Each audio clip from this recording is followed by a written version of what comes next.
especificamente sobre a anamnese espiritual. Então, vamos lá.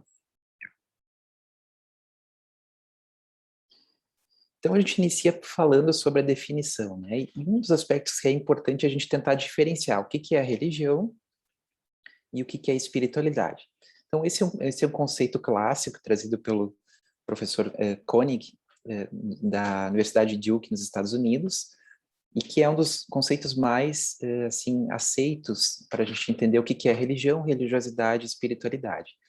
Então, de forma geral, a gente entende que a religião seria, então, um sistema organizado de crenças, práticas e rituais que tem uma relação com o sagrado ou com o transcendente, e a religiosidade seria o grau de envolvimento da pessoa com a religião. Então, essa seria a parte institucional organizada da religião.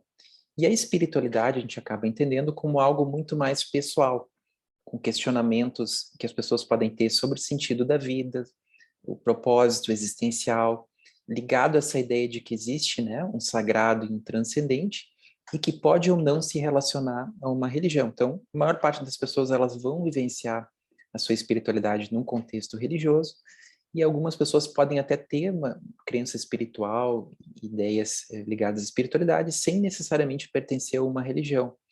E uma realidade que é muito nossa aqui do Brasil, que a gente vê muito e vai ver às vezes até nos atendimentos, é o quanto às vezes as pessoas até migram de um grupo religioso para outro, às vezes elas têm mais de uma crença e frequentam mais de uma religião, e que é muito característico aqui do nosso povo no Brasil, e a gente tem que compreender essas questões. E na prática clínica, né, que é o nosso tema central, a doutora Puchalski, né, dos Estados Unidos, nos fala que, embora é interessante saber a definição de religião, espiritualidade, quando a gente está com um paciente, a gente vai se preocupar menos com isso, né, porque essa definição ela vai ser trazida por nós, pelas pessoas. O que ela entende de espiritualidade, o que é importante para ela, na vida dela. Então, a gente vai poder se voltar, né, nesse tema centrado na outra pessoa, para compreender a experiência e a vivência de cada um. Esse é um texto interessante, que talvez, né, vários de vocês conheçam, que é do Gibran, né, um poeta libanês, e que ele fala um pouquinho sobre a religião e a religiosidade, que nos ajuda a compreender isso também quando a gente vai pensar em termos de saúde. Então, esse é um dos textos que ele fala no livro Profeta, né? Então, como que ele nos cita, né? Então, o profeta falando assim, né, sendo questionado sobre a religião. E um velho sacerdote perguntou: "Fala-nos da religião."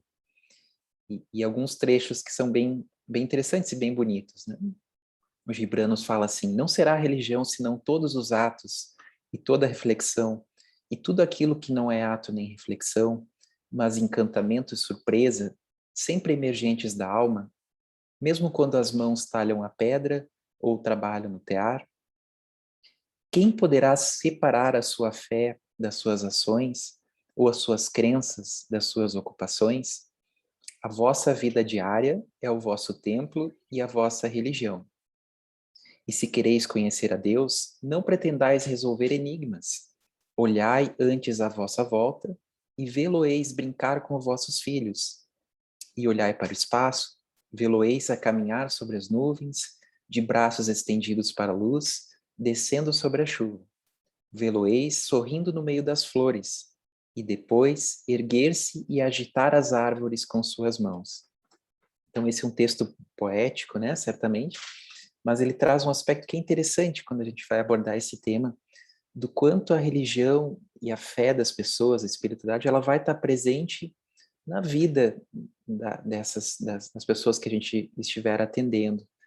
E que essa sensibilidade, esse olhar mais amplo do ser humano vão nos ajudar também na anamnese, né? Depois a gente vai falar mais em detalhes de como abordar esse tema, de como observar e de como a gente se aproxima das pessoas que têm uma fé, que têm uma religião.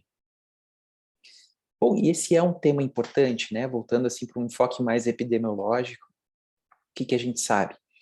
Que em torno de quase 85% da população mundial refere pertencer a algum grupo religioso. Então, algo extremamente prevalente no mundo. E dos 15% das pessoas que não pertencem a uma religião oficial, a maior parte relata crenças ligadas à espiritualidade ou algum tipo de fé. E no Brasil, o que a gente sabe? Que 83% dos adultos consideram a religiosidade como algo não apenas importante, mas muito importante em suas vidas. E 73% dos adolescentes também consideram esse tema algo muito importante. Então, quando a gente pensa em termos de saúde, né, epidemiológicos e de medicina, é algo extremamente prevalente e que vai estar presente na vida das pessoas e que a gente, só por esse motivo, a gente deve compreender e abordar como médicos e profissionais da saúde.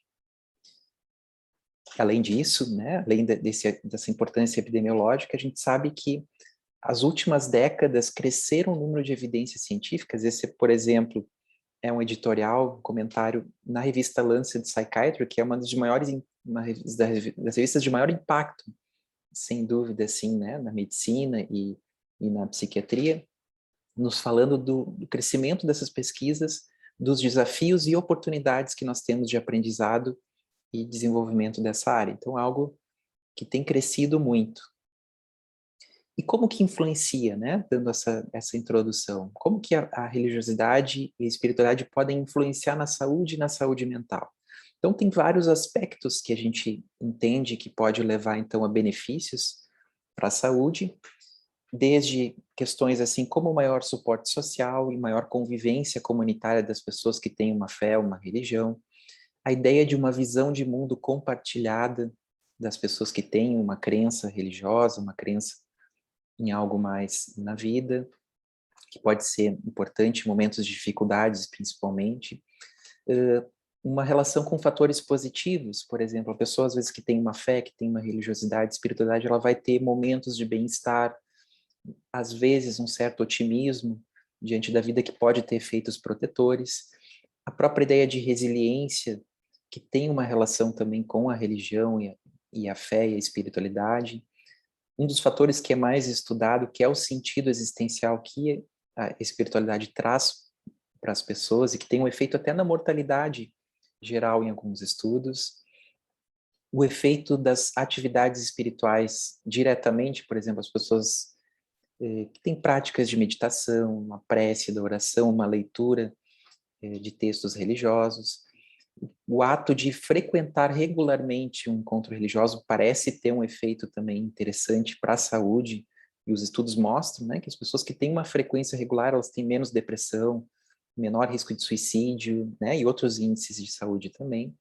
A prática de atividades voluntárias e mesmo uma ideia mais profunda, assim, de um desenvolvimento emocional e espiritual ligado às crenças e à fé das pessoas. Então, isso é uma ideia geral, assim, para a gente entender como que a fé ela pode influenciar na saúde e por que a gente tem que estudar esse tema. De forma, então, ainda, né, resumida, aqui olhando mais do ponto de vista da saúde mental, o que os estudos mostram, né? Então, olhando só os estudos de alta qualidade que foram publicados nos últimos anos, o que a gente sabe? Que a religiosidade parece ter um efeito global protetor para a saúde mental, com menor risco de suicídio, menor risco de uso de substâncias e uso abusivo e dependência de álcool, menor risco de depressão ao longo do tempo, melhor prognóstico no transtorno bipolar, resultados que são ainda mistos nas pesquisas para ansiedade e outras condições, tem efeitos positivos, efeitos às vezes que são neutros, às vezes negativos, e medidas gerais de saúde, assim como maior suporte social, medidas de estabilidade familiar nas relações familiares e bem-estar psicológico, qualidade de vida. Então, numa ideia geral do efeito protetor geral que os estudos nos mostram, essa é uma revisão excelente publicada pelo professor Tyler, que é da Universidade de Harvard, junto com o professor Koenig no ano passado. E existem diretrizes internacionais, essa aqui é a diretriz da Associação Mundial de Psiquiatria de 2016, recomendando que esse tema seja abordado nos atendimentos de saúde, especialmente na saúde mental, seja estudado, seja pesquisado e seja incluído como algo importante na medicina, como um recurso, né, considerando as evidências científicas que a gente tem sobre esse tema e a importância para as pessoas, né, em termos assim, culturais. Dando alguns exemplos de pesquisa, né, mostrando o impacto da religiosidade espiritual. Eu trouxe um pouquinho da minha área, que é a psiquiatria, mas existem estudos em várias áreas da medicina. Esse aqui é um estudo, por exemplo, que foi publicado no American Journal of Psychiatry, em 2012, por um grupo da Universidade de Columbia, em Nova York, que acompanhou por 10 anos, em torno de 114 pessoas nos Estados Unidos, e ele viu assim que as pessoas que tinham uma maior espiritualidade, uma maior religiosidade lá no início do acompanhamento, elas tinham 1/4 de risco de depressão ao longo desses 10 anos. E quando eles olhavam apenas para as pessoas de alto risco, que eram assim filhos de pais com histórico de depressão, que teriam uma maior vulnerabilidade para a depressão, o efeito protetor era ainda maior. Então eles tinham 1/10 do risco em 10 anos de desenvolver depressão. Só esse achado já é um dos, né, dos estudos que nos trazem assim, bom, o que, que tem de interessante, o que, que impacta tanto na saúde, né, na saúde mental das pessoas, da espiritualidade, nós precisamos compreender, precisamos estudar. Esse aqui é um exemplo de uns estudos que esse fez parte do meu mestrado aqui em Porto Alegre, no Hospital de Clínicas, também mostrando assim que foi publicado no Journal of Affective Disorders, mostrando que as pessoas que tinham uma maior religiosidade intrínseca, que tem a ver com a fé, com a crença, quanto elas acreditam nesse tema, elas apresentavam na internação psiquiátrica maiores níveis de resiliência, uma escala que a gente utilizou, maior qualidade de vida e menor risco de suicídio ao longo da vida, comparado com as pessoas que tinham uma menor religiosidade intrínseca. Mostrando o impacto mesmo numa população muito grave, né, com sintomas depressivos muito graves e internados. E nós encontramos nessa mesma amostra, mais como um exemplo, também uma relação com o marcador biológico, no caso que é um marcador de neuroplasticidade, que é o BDNF, que a gente mede, né, uma coleta de sangue, também corroborando esses achados de uma maior resiliência nos pacientes com depressão. Então, na alta, as pessoas que tinham uma maior religiosidade intrínseca, que nessa coluna mais escura à direita, também tinham maiores níveis de BDNF, que seria um marcador cerebral de neuroplasticidade. Então, também um correlato neurobiológico dos efeitos da religiosidade e espiritualidade na nossa saúde, no caso do cérebro.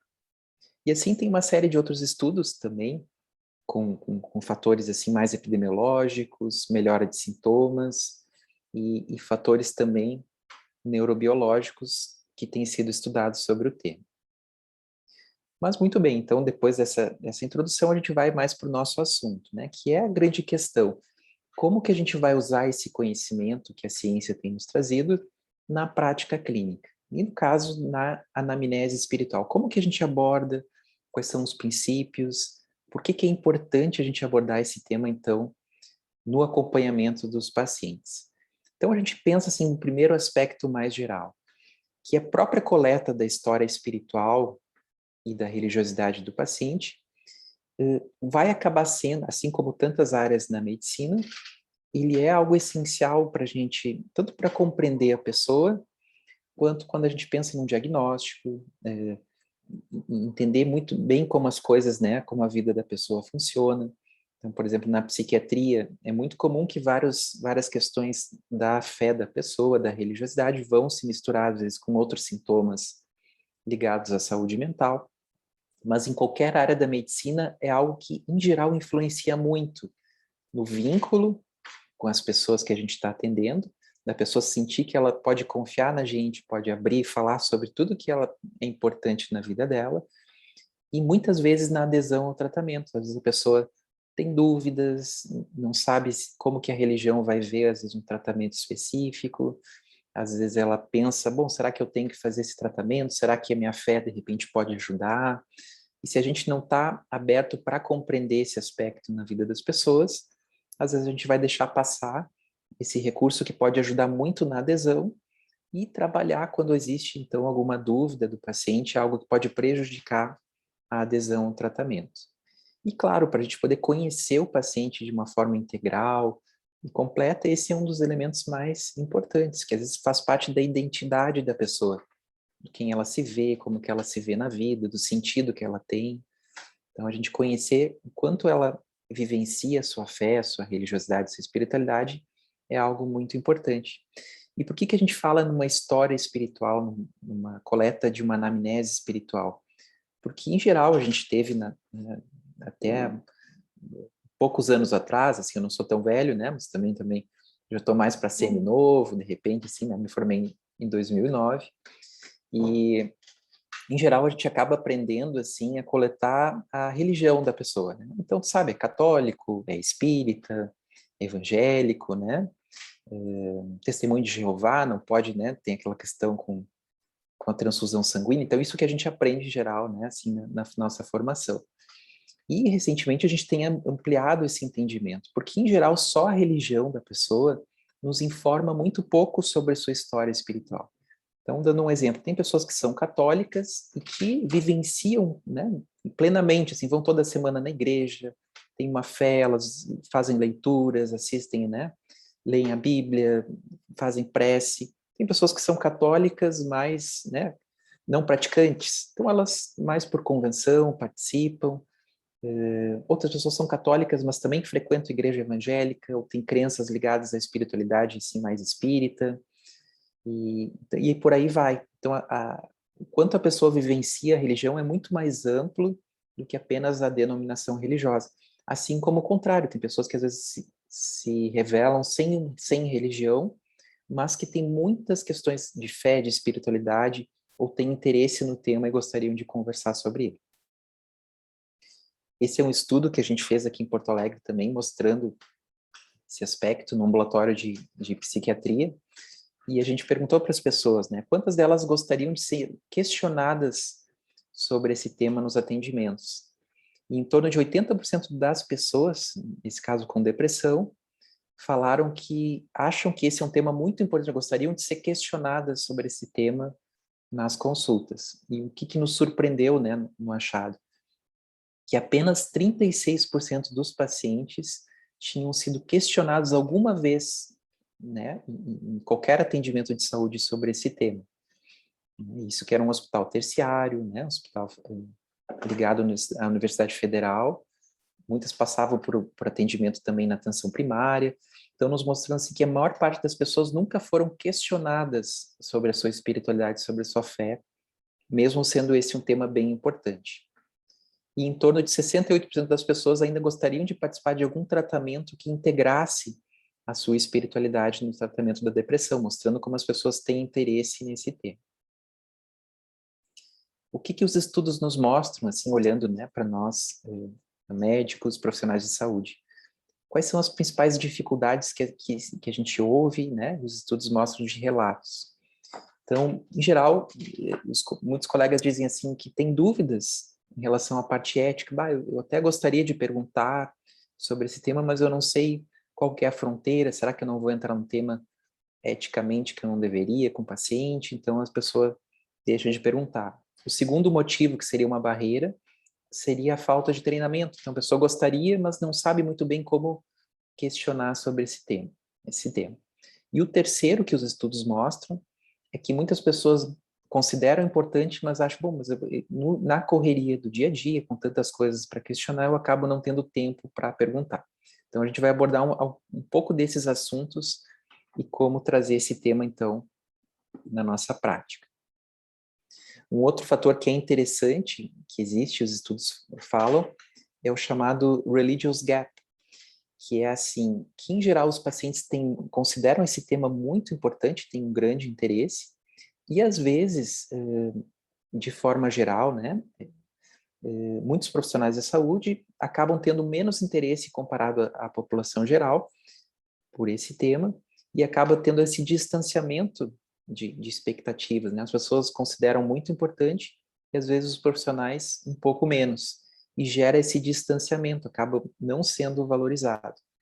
E uma das diretrizes sobre isso, e a gente vai falar um pouquinho, é esse desafio da gente se centrar na pessoa, né? Então, independente da nossa crença, a gente poder olhar para o paciente e abordar isso na perspectiva dele. Isso é importante, se impacta a saúde, independente da minha crença, eu tenho que aprender, eu tenho que abordar esse tema da melhor forma.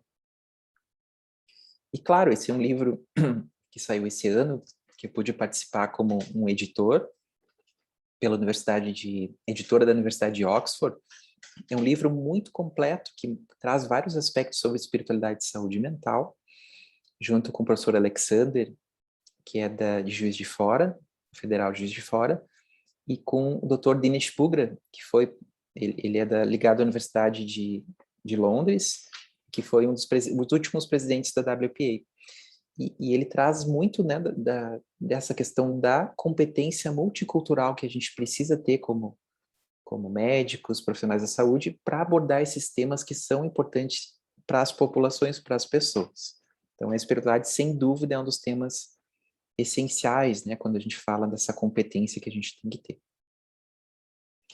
E qual que é o impacto, né, quando a gente vai olhar assim, só coletar, digamos assim, eu não vou trabalhar com esse tema, né, ou diretamente, mas só a gente conseguir coletar a história espiritual, tem alguns estudos que mostram que só abordar esse tema já tem um impacto positivo na saúde. Por exemplo, né, um dos estudos com pacientes oncológicos nos Estados Unidos, que uma entrevista breve, de 5 a 7 minutos, falando sobre a espiritualidade com os pacientes, questionando, diminuiu níveis de sintomas depressivos e aumentou a percepção de qualidade de vida e a qualidade do atendimento do cuidado quando isso for questionado. Então, intervenções pequenas, em poucos minutos, já podem ter um impacto positivo para as pessoas.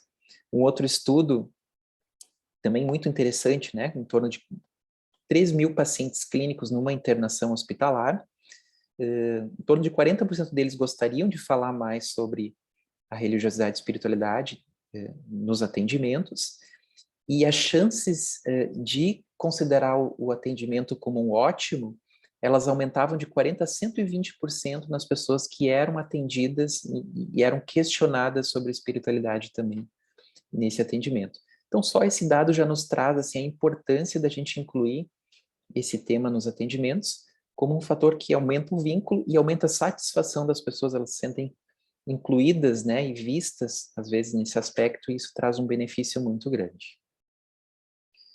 Então, aqui, quais são as diretrizes, né, pensando em termos éticos e clínicos para a gente abordar esse tema? A primeira delas é isso, a gente tem uma postura muito aberta, respeito pela crença, independente de qual seja, se a gente tem uma familiaridade maior ou menor. Então, essa postura de parar, sentar e ouvir, né, a pessoa, só isso já tem um efeito muito positivo, né? Questionar, perguntar e ter essa postura de abertura e respeito. O outro aspecto que a gente já mencionou é isso de a gente procurar que seja centrado no paciente. Então, independente da crença nossa como profissional da saúde, eu posso ser uma pessoa que acredita muito na espiritualidade, ou eu posso não ter uma religião, não ter uma crença, não importa, a gente tem que se focar no que é importante para a pessoa, então tem que ser centrado no paciente. E não proselitista, que o proselitismo, isso é um aspecto interessante, ele pode ser a favor de uma religião, ou pode ser contra. A gente ouve muitas vezes assim, relatos de pessoas que falaram sobre sua fé, e às vezes o profissional de saúde desconsidera ou até tem uma crítica direta, que é um proselitismo antirreligioso, que a gente também eticamente não tem esse direito, né? A gente não pode nem recomendar uma religião específica, nem criticar a escolha, né, da pessoa ali de forma geral, a menos em casos assim em casos, né, muito assim desviantes e que tem um risco que a gente vai ter que abordar essa questão como um conflito, mas a gente tem que respeitar a escolha da pessoa, sem dúvida, né? E o outro aspecto é esse, assim, em relação à nossa contratransferência, da gente se conhecer, como que eu lido com a minha espiritualidade? Se eu tenho, né, uma fé, não tenho, como que esse tema é para mim, para eu poder abordar da melhor forma com o paciente. Se eu tenho uma fé muito grande, eu preciso compreender como que isso funciona, que às vezes eu posso ter um olhar, assim, de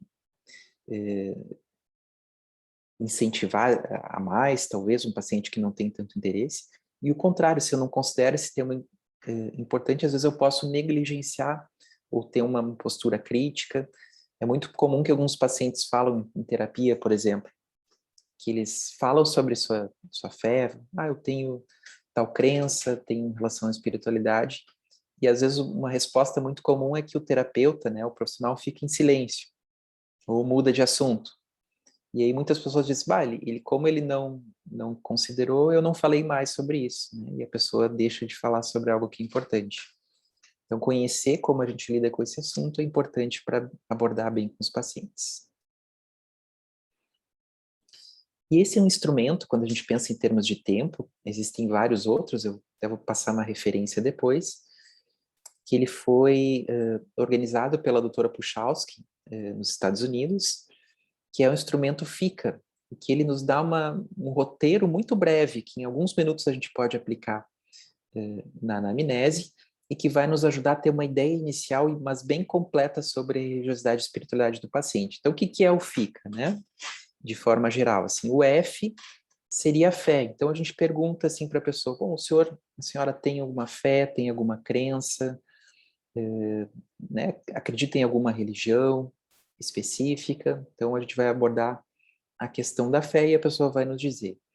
O I seria a importância. Quanto essa fé, essa religião é algo importante para o senhor, para a senhora, né? Quanto isso faz parte da tua vida, né? Quanto é algo relevante na tua vida.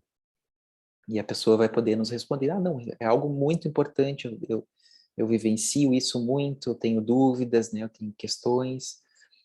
Ou a pessoa vai dizer, não, eu frequento, mas não é algo assim que eu me preocupo muito, né? Ou não tem muita relação e tal. O C é a comunidade, né? Então, o quanto a pessoa participa de um grupo religioso e frequenta. Não, eu frequento toda semana, tenho vários amigos que são da mesma religião, é algo que faz parte da minha vida. Às vezes até na internação a pessoa sente muita falta do grupo religioso, às vezes gostaria de ter uma visita, de ter um contato, ou às vezes com um líder religioso, um padre, um pastor, um líder da sua comunidade. E o A, que é muito importante, é como que a pessoa gostaria de abordar esse tema no tratamento. O senhor gostaria de falar mais sobre isso? Tem alguma dúvida? E aí, dependendo do contexto que a pessoa está, ela vai falar, vai abordar isso e a gente vai poder aprofundar. Então, fica a dica, né? É um bom instrumento, um bom roteiro para a gente iniciar, que em poucos minutos a gente consegue ter um panorama bem completo sobre esse tema. E assim como fica, tem vários outros. A gente pode procurar. Esse é uma revisão do Dr. Giancarlo, que é aqui brasileiro também, uma das pessoas que mais publica nesse tema. E não sei se vocês já tiveram contato também com Giancarlo, uma pessoa muito querida, muito disponível, né? Um professor também da Federal de Juiz de Fora, e que fez essa revisão mostrando uma série de instrumentos que a gente pode usar para aprimorar a coleta de história espiritual. Aqueles que tinham mais evidência e eram mais completos incluíam o FICA, como a gente falou, e uma série de outros instrumentos também validados em português e que a gente pode procurar que nos ajudam, às vezes, como ter assim instrumentos, uma pergunta mais aprimorada ou mais aprofundada para abordar com os pacientes. Uma outra dúvida que surge muitas vezes, assim, qual que é o momento da gente questionar sobre esse tema, né? Será que eu começo falando, eu falo... E é um tema que não tem uma regra absoluta. Na prática, no dia a dia, a gente vai vendo, assim, que às vezes a gente tem que aproveitar o momento, o paciente dá uma deixa, fala algo parecido, às vezes tu vai ver no hospital, por exemplo, a gente chega para atender no leito, a pessoa está lendo algum material religioso, a gente já pode perguntar. Às vezes, né, se a gente pode incluir esse tema quando está falando sobre a história social e as ocupações da pessoa. Faz exercício físico, como é que é a tua vida, tu mora onde, né? E aí tu já pode incluir o tema da religião, o senhor tem uma fé, acredita em algo, né? Às vezes dá até para dizer assim, olha, a gente sabe que tem estudos que mostram quanto esse tema é importante para muitas pessoas, então gostaria de ouvir, o senhor tem alguma crença, tem uma fé? O que os estudos nos mostram que é muito importante? Que isso seja uma abordagem ativa e que a gente possa incluir isso como um elemento nos atendimentos de rotina. Então, não esperar que o paciente espontaneamente nos traga, porque as pessoas vão ter assim um receio, vão ficar em dúvida se é importante para nós. Então a gente tem que perguntar mesmo abertamente, assim como a gente pergunta sobre outros temas, na alimentação, questão financeira, a sexualidade, né, que são temas sensíveis para muitas pessoas, mas que a gente vai perguntar como, né, como médicos e profissionais da saúde. E esse é um outro, eu trouxe alguns questionamentos que podem surgir, né? Bom, e se a gente não conhece a religião, a pessoa começa a perguntar e trazer o que a gente faz, né? Isso é muito natural, a gente não tem a obrigação de conhecer todas as religiões, todas as crenças, mas só essa postura da gente estar aberto e curioso, assim, né, com respeito, com sensibilidade, querendo entender, tá, mas como é que é a sua religião? O senhor frequenta onde? Quantas vezes por mês o senhor vai? Como é que é? Quais são as crenças que o senhor tem sobre isso, né? O quanto isso é importante. Então, só a gente ir perguntando para o paciente sem julgamento já traz uma sensação, um vínculo, uma proximidade que é muito, muito interessante. E às vezes, claro, a gente pode, num segundo momento, procurar referências, procurar entender um pouco melhor, principalmente se o paciente traz alguma questão que traz dúvidas para ele, conflitos. Então, a gente pode procurar referências depois, a gente não precisa responder tudo no mesmo momento.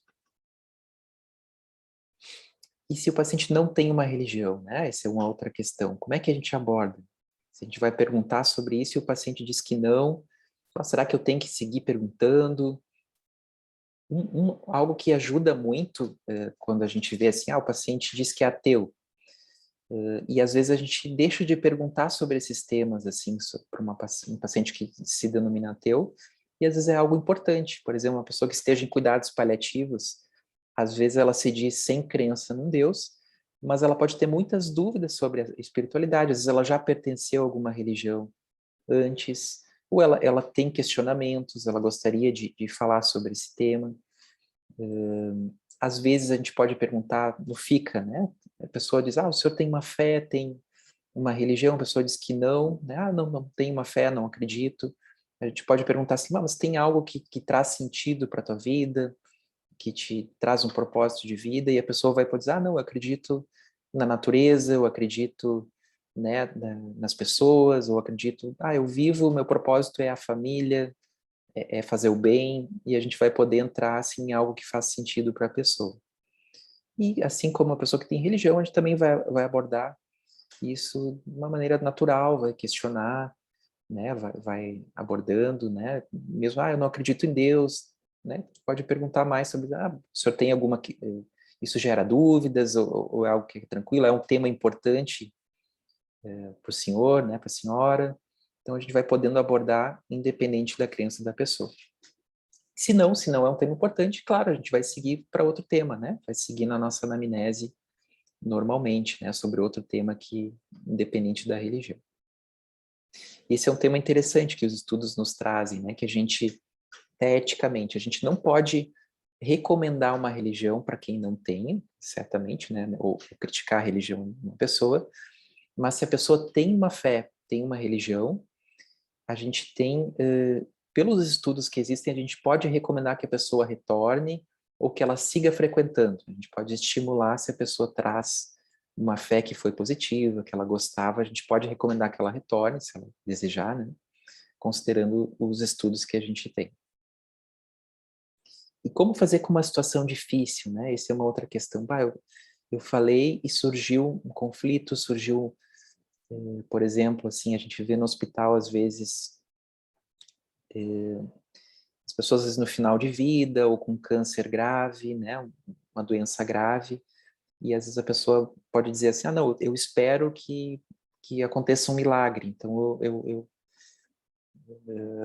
não acredito que eu vou, né, que vai acontecer algo ruim, eu acho que eu não vou precisar de medicação, e aí a gente fica às vezes no impasse, né, ou a pessoa traz uma dúvida sobre um sofrimento, né, ligado à sua fé, então ela está se sentindo muito culpada, porque ela acredita em tal coisa, em castigo, ela se sente castigada, ou ela não entende porque aquilo estava acontecendo justamente com ela, e se Deus está punindo ela, e a gente fica, bom, como é que eu vou abordar se surge um conflito assim? E o que a gente recomenda, né? Então, novamente, assim, só o fato da gente sentar e ouvir a pessoa, mesmo que a gente não vá trazer uma solução, e certamente é muito difícil que traga no primeiro momento, Só a gente ouvir com atenção, com respeito, já é algo essencial, assim, num primeiro encontro. E fortalecer o vínculo, né? Bom, eu entendo como é algo difícil, né?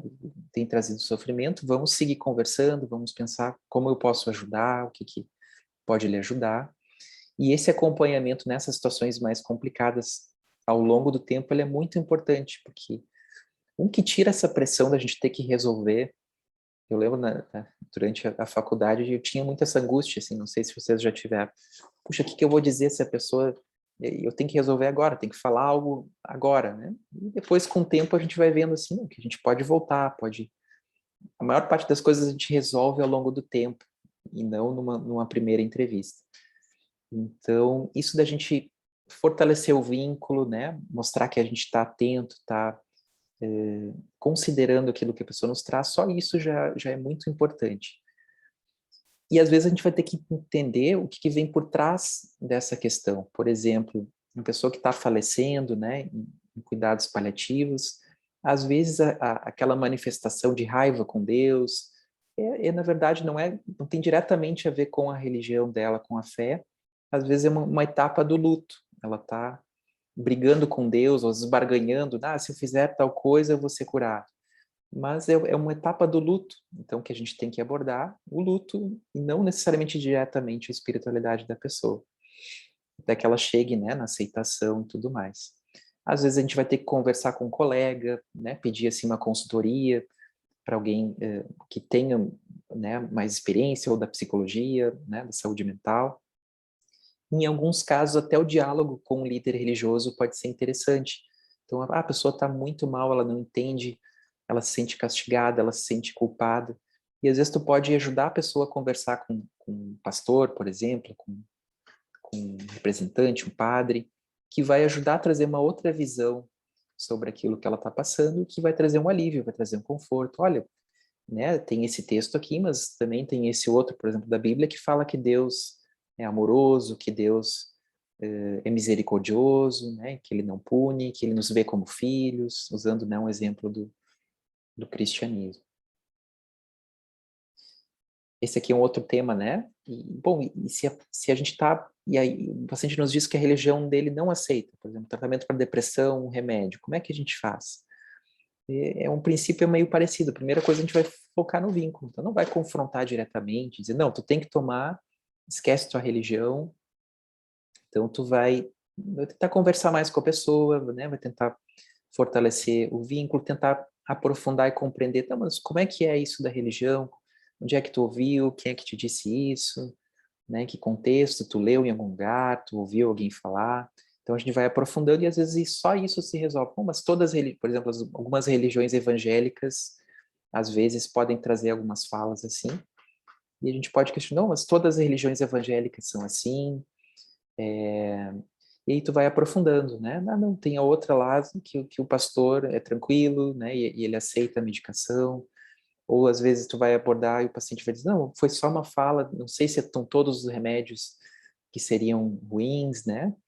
E aí tu vai abordando, vai encontrando referências para ajudar o paciente. Ou até aquela, não, que os médicos também são enviados, né? São instrumentos, às vezes, para ajudar no tratamento, para atrapalhar, às vezes, né? Não.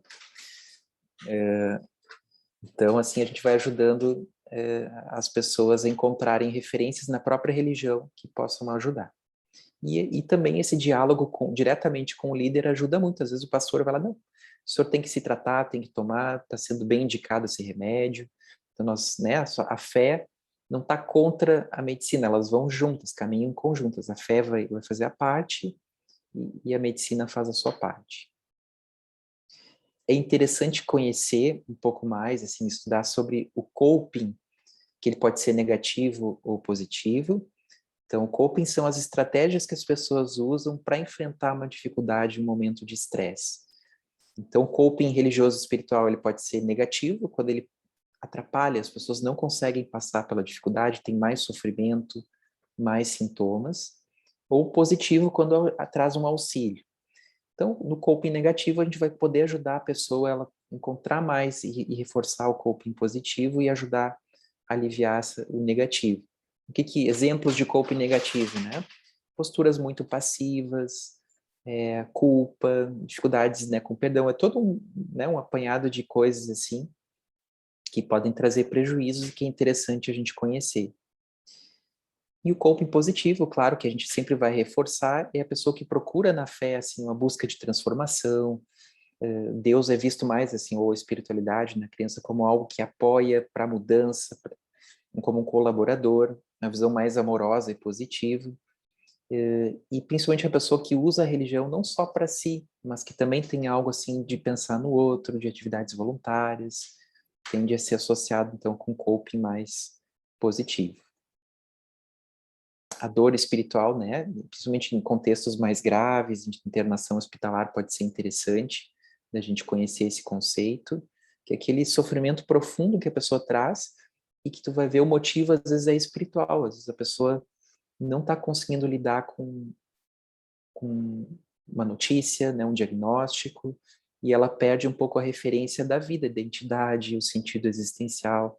Por exemplo, assim, bom, a pessoa pode ter uma crença de que ter um câncer é porque ela não teve fé suficiente, ou porque Deus está punindo ela de alguma forma, ou porque Deus abandonou. E isso traz um sofrimento espiritual muito grande. E a gente tem que ajudar a pessoa a compreender, né, e ter esse amparo. Aqui mais na área da psiquiatria, citando em relação a como que a gente diferencia, né, se alguém tiver interesse, eu posso passar mais material também nos comentários, como diferenciar, bom, será que é uma alucinação? Será que é uma visão espiritual? Como algumas religiões trazem, como a espírita, estou vendo um espírito ou é uma alucinação, é um delírio, né? Algo também bem interessante que pode surgir. E mais para o fim, algo que é sempre importante também que a gente considerar, e tem vários estudos que têm mostrado isso, assim, o quanto a espiritualidade, além do suporte para o paciente, dos benefícios, também faz parte da equipe. Então, a gente pode ter colegas, né, muitos de nós, que têm na espiritualidade também um suporte e algo que traz bem-estar, que traz motivação para o trabalho, um sentido também a mais para o trabalho na saúde, e que a gente tem que valorizar isso. Por muitos anos, a academia colocou esse tema como algo anticientífico, ou algo que não tem valor, que tem que ser escondido. E a gente aprendeu muito rápido, assim, né, ao longo no século XX, por exemplo, que esse é um tema meio proibido. Se o médico fala que ele tem espiritualidade, ele vai ser visto como alguém inferior, ele não é tão científico, não é tão confiável. Né?